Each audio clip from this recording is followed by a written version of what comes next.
Hello, good morning, good afternoon, and good evening. This is Mr. Adhikari speaking, and today he has come with a new concept of communication method of English language. So today's title of him is Methods of Communication. This is in business English in BBS second year, right? So let's go ahead. Okay, business communication. Communication, methods of communication means how we express our English, how we express our thoughts, how we express our ideas, how we express our feelings, opinions, and beliefs. And there are various methods of communication, right? Various methods of communications are identified in the process of the communication. There is no only one or single method of communication. We can communicate the same message in varied forms and ways. The same message can be communicated in different forms, in various ways and various forms. We can use the words shut up, right? The word shut up can be used to signal someone to remain silent, and to put an index finger on our lips. Also display a visual sign around to indicate the need for maintaining silence. Either we can use this finger, okay, index finger in our lips, and that means it is a visual communication, non-verbal communication that says please keep quiet. And if we use a kisara, that is also the word to be silent. So there would be gestures and signs.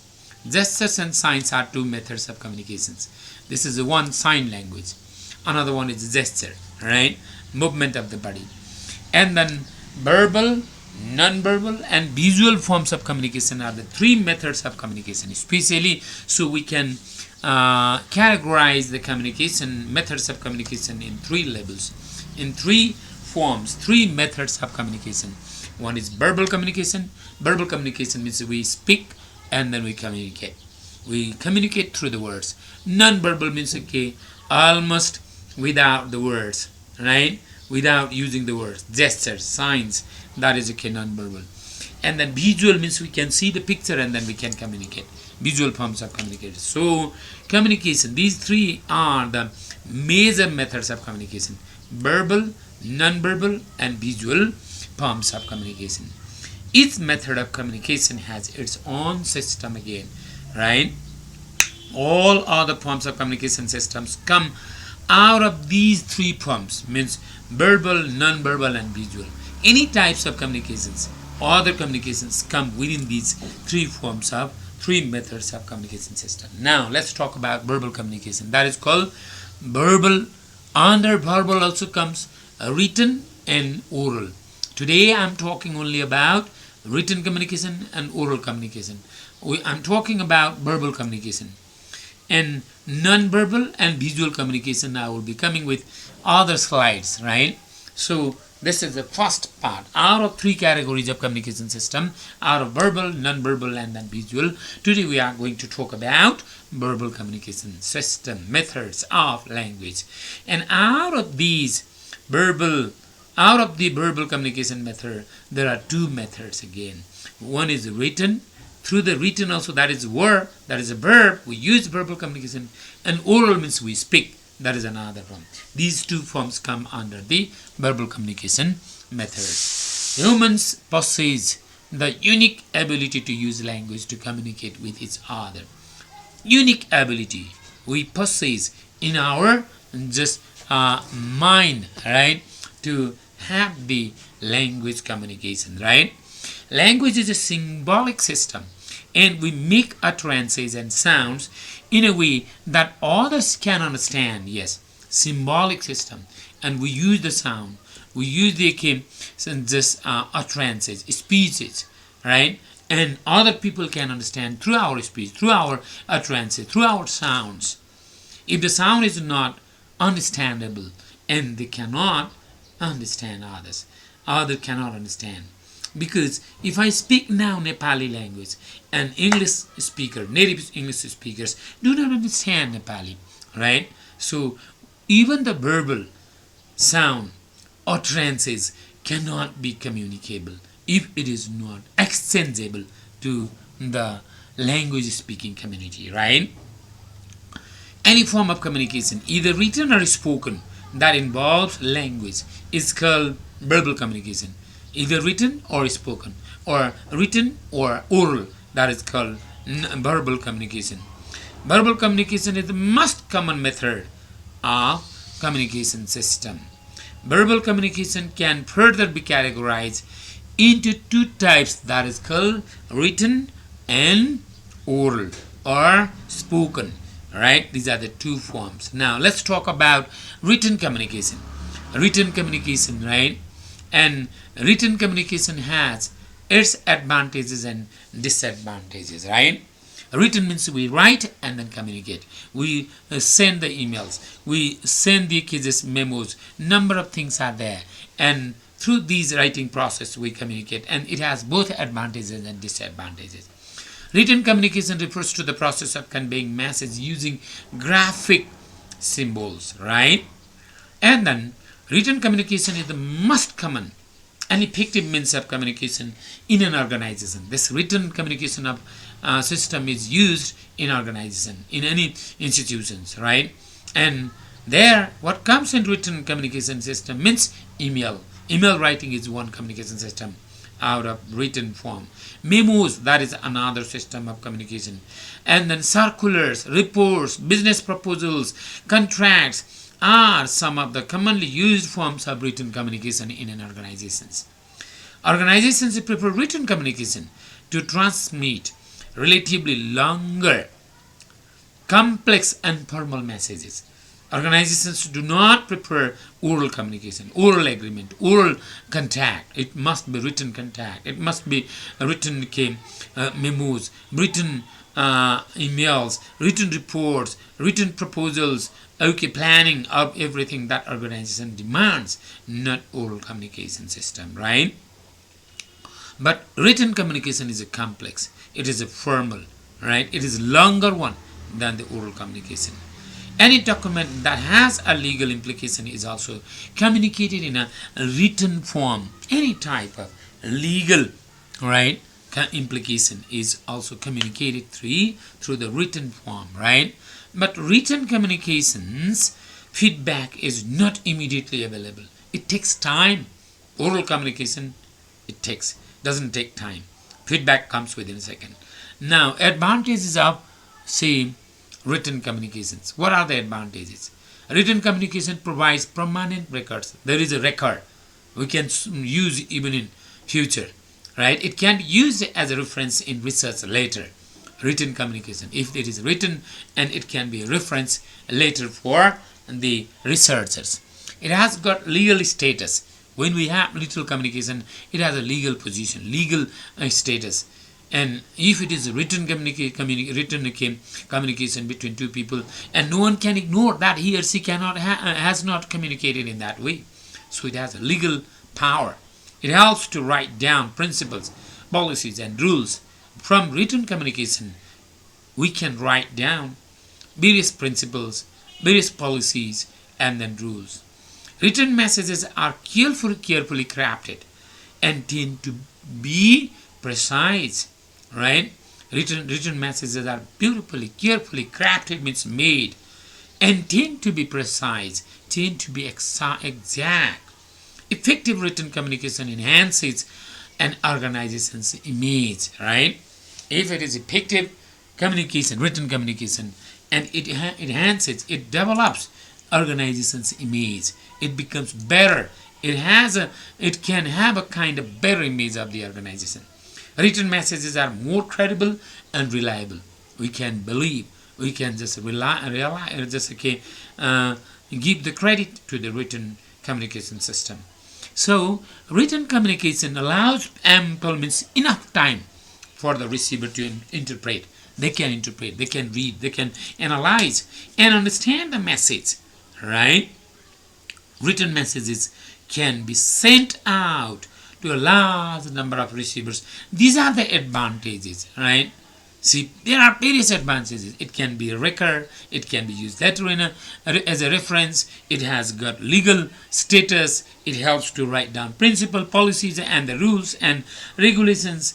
It in this written message communication is crafted beautifully, made beautifully, and it is exact, and it is effective source of communication. It develops an organization's image. These are the advantages, right? And is more credible, reliable, and allows enough time for the receiver to interpret and then understand the message. And then this message can be sent out to a large number of people, large mass of the language speakers. Now, what are the disadvantages of written communication? See, there are even disadvantages of written communication system, of the method of communication. Written communication incurs a higher cost while producing and transmitting the message. It is costly. We need laptop, we need just papers, we need ink, we need other things. It is expensive producing and transmitting the message. We have to throw to the message through the booklets, other things, right? It is highly time consuming and slows down work efficiency. It is time consuming. It takes time. It does not become so fast. Slows down work efficiency, right? It takes a considerable amount of time, long amount of time, to complete the communication cycle. It does not complete within a second. It takes a long time to complete the communication cycle. Written communication requires advanced skill in writing. If there is no good skill, and it does not become just possible. Written messages can be a liability, as they can easily be taken as a record.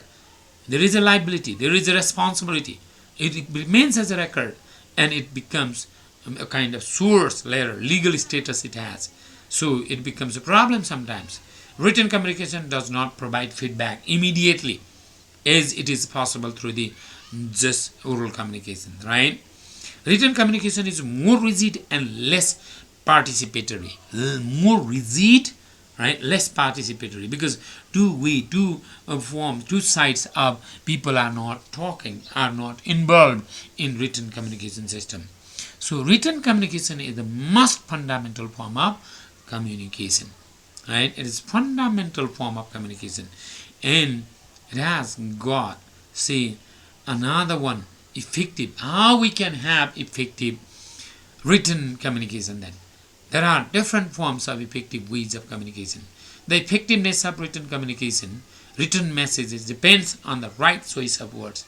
What type of words we are selecting, what type of vocabularies we are using, what type of diction we are following. It depends on the choice of the words.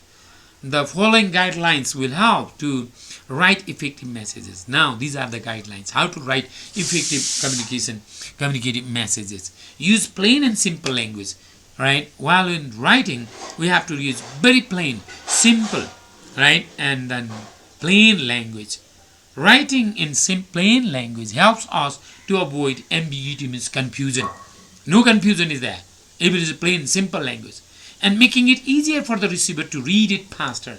Readers do not have to turn out the dictionary. It is only for the communication purpose. The purpose of written communication is only to communicate the message. So vast words, difficult words, jargons, those terminologies should not be brought in. Understand quickly. If it is simple, people can understand it quickly. Clearly state the purpose of communication, why it is written, why we are writing. That must be clearly presented, the purpose of communication, right? Communication has to be purposeful, and the sender of the message must know why he or she is communicating in the first place, right? Is it informal? Is it to inform someone why the communicator is writing the message? Is it to persuade something to the receiver? That must be clearly communicated in the first place, right? And then only it becomes effective. Clearly addressing what the message is all about helps to address the needs of the audience. What the message is all about, that helps to understand the needs of the audience, what they need. Right? Now, use facts, data, information to support points. We must use data, facts to support, to make it easier, effective communication.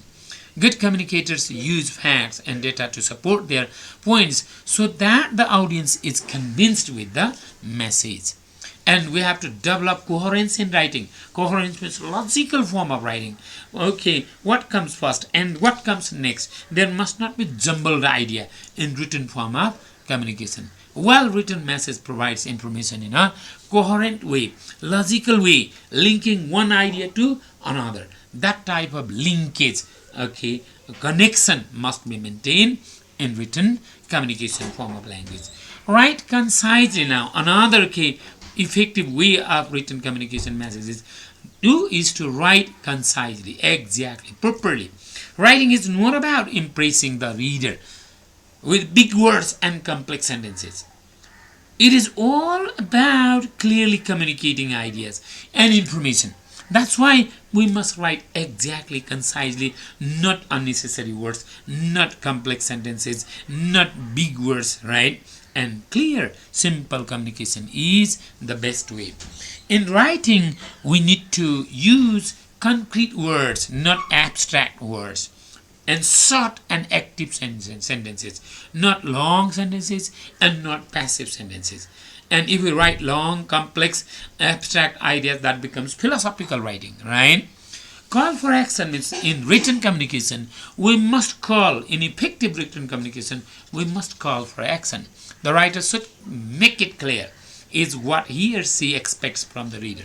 What is the expectation? Writer must make it clear. Advertisements are the best examples of writing that calls for immediate action because it tells the reader what to do first and what not to do. Advertisement exactly is the best example of just giving the call for action or bringing the people in the action of purchasing, right? Now, this is called first form of method of communication. First method, that is verbal communication. And within verbal communication comes two. What are that? Written and oral, spoken.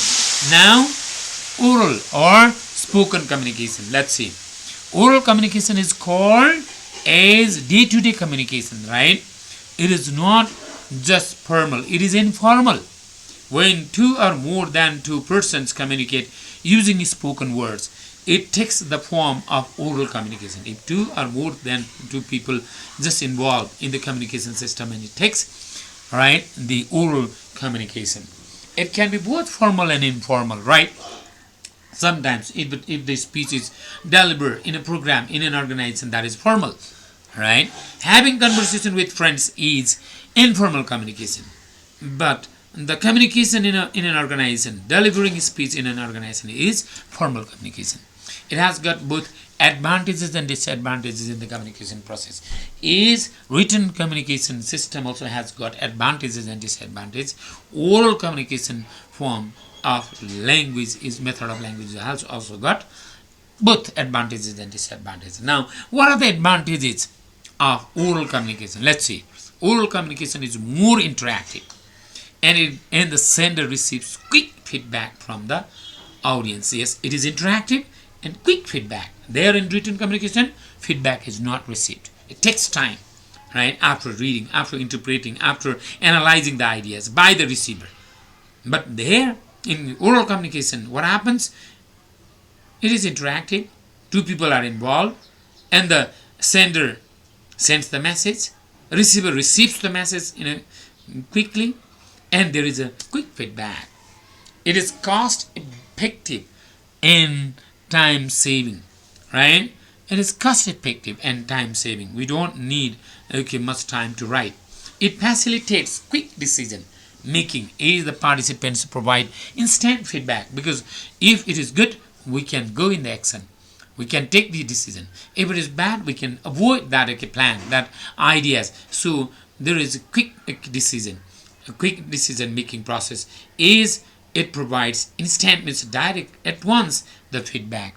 Oral communication allows the presence of the speaker so that it sounds more authentic and credible because the speaker is there. It is authentic because the person is speaking. It is credible, all right? It is not said by somebody else. It allows the communicators to use other non-verbal cues to transmit and understand the message. Non-verbal cues also can be used in oral communication. Gesture, sign, language, all the things. And even those people who cannot understand this sort of language, the same language can understand.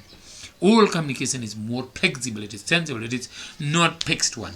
It is powerful tool to persuade and influence people. It is through the oral communication. It is through the oral just speech. People can persuade others. People can influence other people, right? Speaker can influence other people, audience. It also helps develop openness, democratic culture in an organization. When there is oral communication, there is openness. Everyone can express their views, their opinions, and it is called democratic concept of communication system. Now, disadvantages of oral communication. What are the disadvantages now? Let's see. Oral communication is not ideal for keeping a permanent record for future reference. Yes, there is no future reference. And we cannot use it later as a reference. There is no record of communication. So speaker can say that he or she has not expressed it.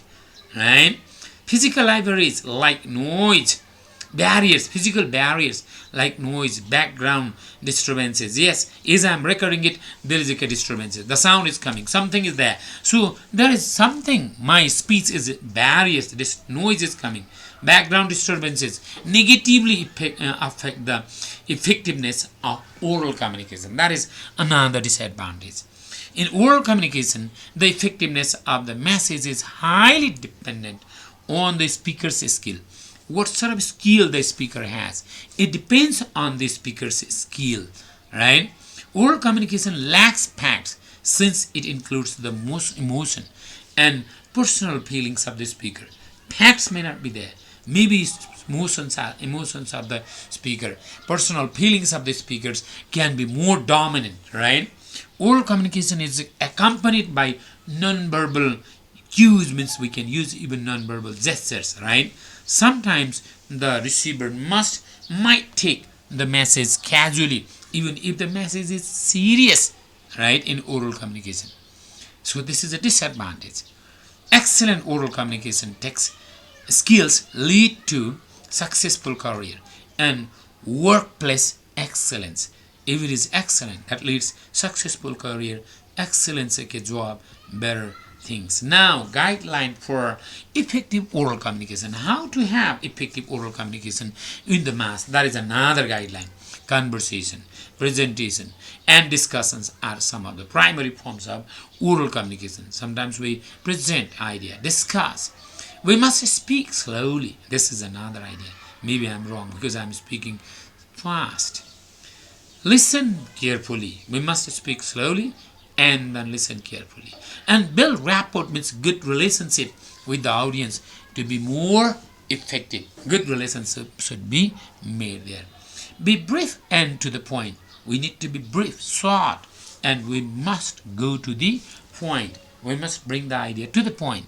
Brief and concise message helps the receiver remember and retain the main content of the message. If it is brief, if it is concise, and that helps the receiver remember and retain the main content of the message, right? So prepare and plan ahead. Before speaking, let's prepare what we are going to do. We should carefully plan ahead as beginning, middle, and end. What should be said in the beginning? What should be said in the middle? And how to conclude that speech in the end. That is what is to be prepared ahead. And then that would be good. That's why brief, it should be brief, it should be to the point, it should be prepared ahead with the plan of presenting the ideas, beginning, middle, and then end. Another one, we need to control emotions and mannerism. No mannerism, no show, no emotion should be there. An unnecessary display of emotions and mannerism in oral communication irritates, that makes people angry, the audience, and diverts their attention away from the message, and instead of getting message, it can go somewhere else. So we need to control emotions and mannerisms. Use appropriate body gestures. We need to use appropriate body gestures, movement of the body. To be effective, the speaker should avoid the dramatic movements of the body, and postures and gestures. Postures, gestures, and dramatic movement of the body should be avoided. Emphasize the important points now. When we speak, when we deliver the idea, and we need to emphasize, right? It is to emphasize and highlight the main message for audience to remember, because the audience can remember only at the last what the speaker has said. Last point. So main point should be said with the emphasis, with the highlight, right? Simple. Use simple language and avoid slang expressions. We need to use very simple language. Using slang and others that can be harmful, right? Simple. Is to okay. The speaker needs to select words carefully and use simple, unambiguous means confusion less words to communicate the message well, because words have the multiple meanings and convey different meanings in different people, in different situations, because one word can have multiple meanings, minimum 4 meanings, and if multiple meanings are there, and what happens? It should be unambiguous word, not having multiple meaning, maybe okay, better having single meaning. Use visual aids. That is the last best idea. Using visual aids means getting better idea, better clear idea to the audience. Visual aids makes, right, the conversation lively through speaking with the being in real world interesting. It makes it interesting and clear, and it becomes better to use the visual aids by the speaker in the oral communication. If it is used in the oral communication, that visual aids, that becomes the best one. Now the last one is speak slowly and distinctively in a natural voice. While speaking, the voice should be natural. Speaking slowly helps the audience follow the speaker's points. We should not speak very fast. At the same time, speaking in a natural voice, natural sounds would be more authentic, right? Natural sounds, more authentic one. This is how the idea of methods of communications, especially of non-verbal. I presented non-verbal methods of communication. Now, verbal methods of communication. Now, non-verbal and then visual methods of communication. There are the two forms. I will come with all the slides later on for those, and I think it would be enough for you for the methods of communication, especially, right, of non-verbal, verbal communication. Thank you.